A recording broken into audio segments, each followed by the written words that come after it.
What's going on, guys? It's your boy Elisha here, and welcome back to Go. This, as you know, is the show where we discuss everything in the world of football from the past week, and by we, of course, I mean myself and you, the marvelous, astounding, amazing people of the world of football. Guys, we have a lot to talk about this week, so without further ado, let's get right to the business.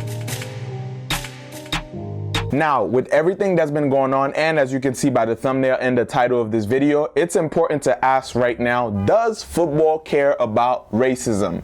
And the simple answer is no. For the most part, football does not care about racism. Now, we've seen FIFA made some attempts by having players take pictures with banners and wear armbands that said "say no to racism," but that's pretty much been it so far. Now, when players get racial slurs screamed at them by some fans, they complain about it, they cry about it, there's an outrage for a day on social media, the fan who did it gets banned for a little bit, and then everything goes back to normal. The vast majority of players who have these verbal abuses directed towards them only speak up when it happens to them, and that's verbal abuse. But when somebody actually gets physically harmed or even dies, they're completely quiet about it. And I'm an avid supporter of free will. It's your life, your money, your platform, your choice. You do what you want with it. And of course, I don't look at footballers as these mythical creatures and these superheroes that we have to look to save us from evil. No, they're people, and they have the right just as much as the rest of us to have a choice to what they decide to do. But nobody should have to tell grown men and women that Black Lives Matter. And I love football. I always have, and I always will. And I wish that I would be only talking about football right now, and I will in a second. But until, whether it's the officials, the medias, the players, anyone involved in the game, anyone part of the billions of followers of the greatest sport on the planet, until we come together and say that this is a priority to kick this virus out of not only our game, but out of society, then we will always be facing this problem. And if you don't want it to be an issue, you have to be willing to at least speak up and put action towards doing something to change it. And specifically in this case, with the murder of George Floyd in Minnesota, teams in the NBA like the Timberwolves have spoken out, the Minnesota Vikings of the NFL have spoken out, yet the only MLS team in Minnesota, the Minnesota United FC, have not spoken out. They've yet to make an official statement. And of course, I had to reach out to them to kind of find out what's the holdup and why they haven't said anything about this. And when I reached out, a source from the club said, while Minnesota United FC has not officially released a statement, I believe they should, the club does not condone or tolerate any disrespect to any race or group of people. I would like to see the club encourage its supporters to donate to relief funds, or perhaps the owners donate themselves. As for the Black players on the team, the club will do everything in their power to ensure their safety at all times. And that's just one person from the club, but the organization itself has done nothing to voice their outrage, if any, for what's been going on in their city. And this just goes to show there's a huge problem with people in our community, in the football community, speaking out about things that are real, that could affect anyone. There are Black players on the Minnesota United FC. There are countless Black players all over the world in football that could be subject to this type of racial abuse, to this type of police brutality that's racially charged.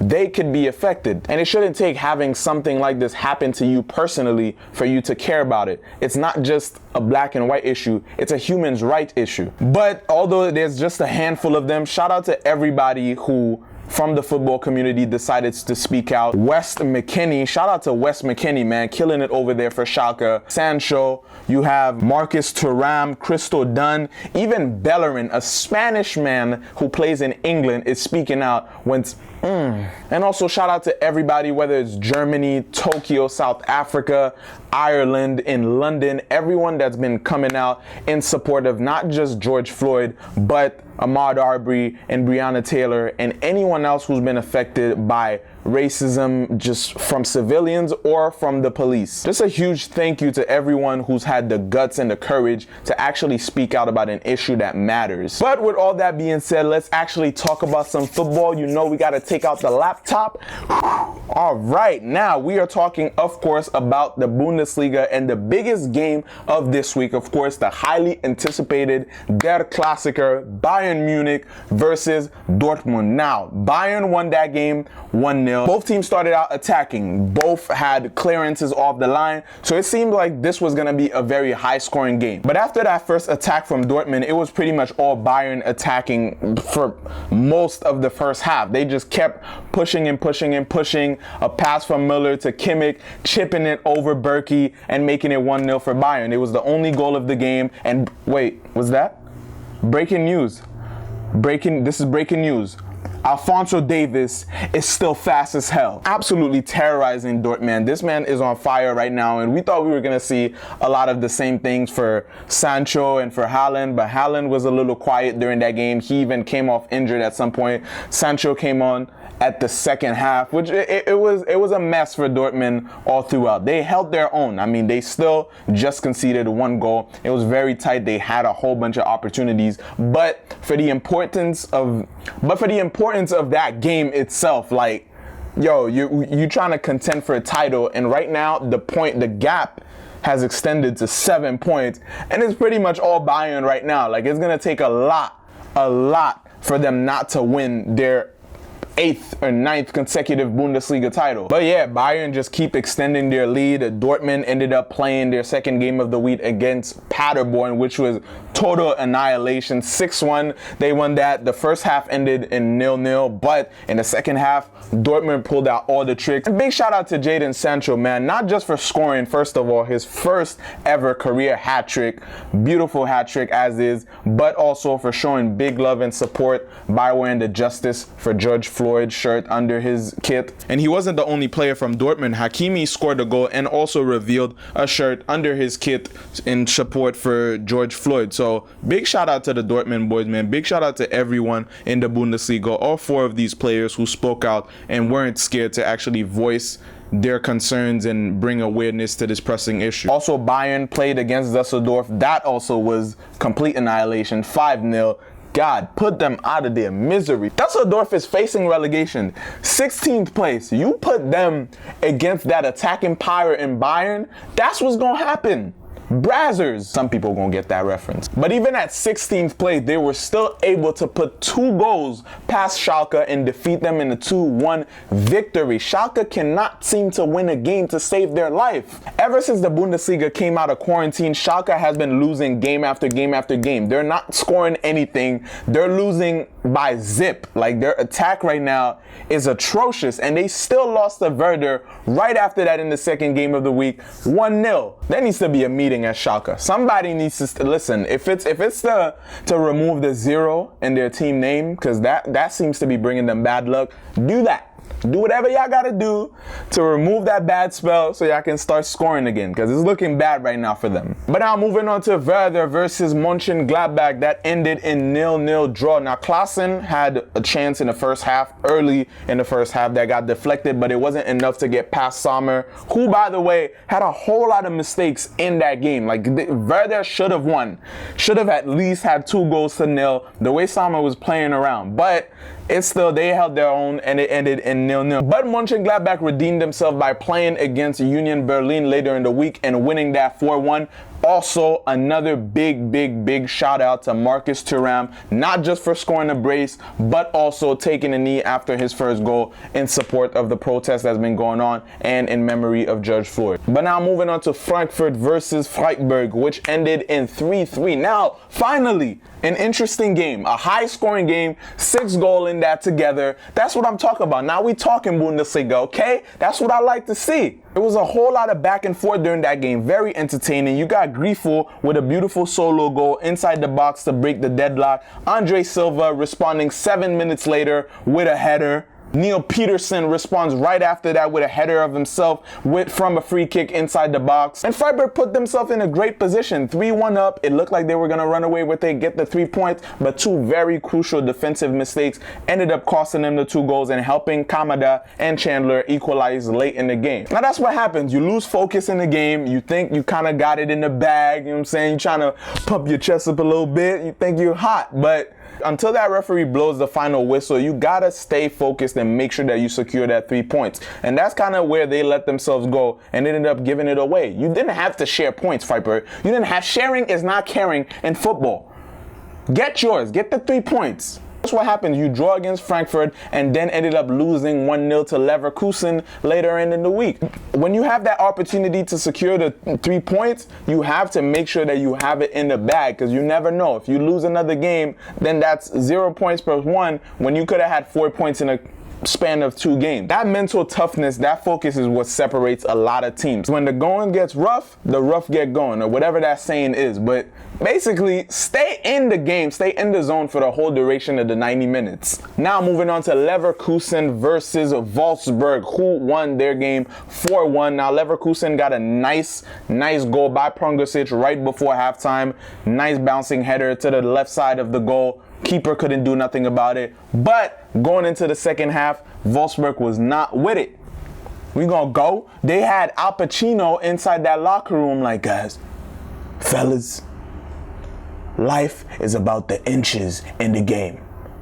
And on this team, we fight for that inch. You know the scene. Again, the consistency in these Bundesliga teams is so weird. Wolfsburg scores 4 past Leverkusen, and then in their second game of the week versus Frankfurt, they lose 2-1. If anything, that's a big reason why Bayern keeps winning this time and time again, whether it's Mönchengladbach or Leipzig or Dortmund. All these teams who have solid squads, who can genuinely challenge and contend for the title, aren't consistent as Bayern. They're not as consistent.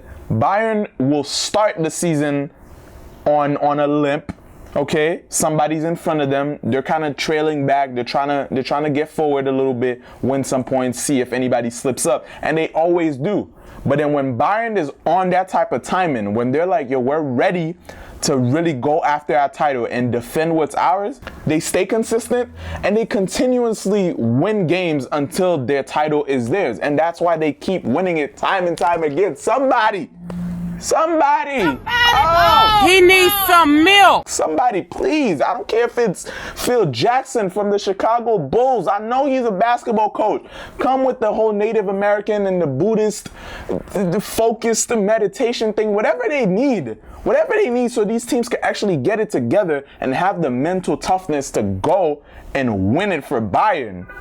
Big shout out to Bayern though, because you can't hate on winners, man. If they could do it time and time again, of course at competitors, they have to go after it. It's time now for somebody else to say we want it more than they do, enough to go out through 35 plus games and actually win this. Also, some of the remaining games of this week, Leipzig versus Hertha ended in a 2-2 draw. Hertha making a stretch and trying to stay in at least the top 10, but Leipzig are fighting Leverkusen for that 3rd place spot. So they're really trying to secure their spot in Europe. They're trying to make it in the Champions League, so they're not going to make it easy for anybody. Augsburg is not helping their cause by drawing Paderborn in 0-0 draw. That was just a very uneventful game.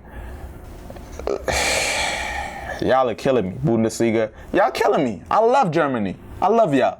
Some of these teams, y'all need to get it together, please. Maybe it's the fans that's missing. Maybe after this pandemic and after being in quarantine, what they needed is to come back to football with the full atmosphere of the fans. Or maybe y'all just need to play better. Come on. Like, you want to play better. I want you to play better. We're on the same page. So let's do it. In the final stretch of the week, Hertha played versus Augsburg. They won that game 2-0, which made up for their earlier loss in the week. Union Berlin also drew 1-1 versus Mainz. Mainz ended up losing to Hoffenheim 1-0. Now that was a handful of this week in the Bundesliga. I don't know why they fit 2 match days into 1 week. I'm guessing they're trying to get the season over with as quickly as possible, because there's been a lot of time lost. In the first stretch, they tried to get just 1 game in a week for each team just to kind of get into the motion of things. But now it's kind of like chop chop. We need to end this. We need a winner. It's probably going to be Bayern, but let's get it over with. But still, right now, the Bundesliga is the only league going on. So it's football, and we've been asking for it for so long. So it's back, and we're enjoying it nonetheless. But wait a minute. Hold up. Wait a minute. What was that? You said the Premier League come? Oh, yes, sir. Yes, sir. Official date for the Premier League has been announced for the return June 17th. The Premier League, the English top tier Premier League, is finally coming back. Serie A also has been announced June 20th. That's coming back. And next week, La Liga on June 11th is officially, it was initially said that on June 8th it would come back. But on June 11th, the Spanish La Liga will be back also. So right now, I know Ligue 1 are kind of mad. They're kind of upset that they ended it so early and they give PSG the title when all of these other leagues right now, even if they knew PSG was going to win, like, they wanted to finish their season at least. And the fact that now everybody else is playing and they have to stay at home and they can't do nothing is a little disheartening. I mean, I feel you. I get it. All right? But use that anger and come back stronger next year and try to win it against PSG. Because it's the same thing as in Bayern or in La Liga. You know what I'm saying? These teams that are kind of on top, we need that era to end, okay? We need a little bit more competition in this because it makes football so much more entertaining for everybody. Come on. Some more competition. Watch The Last Dance. Watch how MJ does it. Just internalize that type of energy and come back and win some trophies, please. But yeah, that's pretty much gonna be it for this week in football. Upcoming this week, guys, definitely look out for that Leverkusen versus Bayern game. That could actually be something, that could actually be the game that saves Dortmund or that closes the gap. I highly believe that Leverkusen have what it takes to beat them. Their record in the past few games hasn't been the best, but they definitely have a strong team enough to shake up Bayern. If Bayern decide to slip up that one day, which I don't think they will, but in this game, anything is possible. So definitely look out for that. And we will be discussing that game and everything else happening in football next week on Goal. And if you enjoyed this one, make sure you drop a like, make sure you subscribe to the channel and share this with, of course, your mommy, your daddy, your pappy, your nanny, your sister, your brother, your cousins, nephews, pet, deers, rats, dog, whoever you can with in this quarantine era, in this crazy time of 2020. Stay safe, stay healthy out there, guys. Always fight and speak up for what's right. I will see you guys next time on Goal. Peace.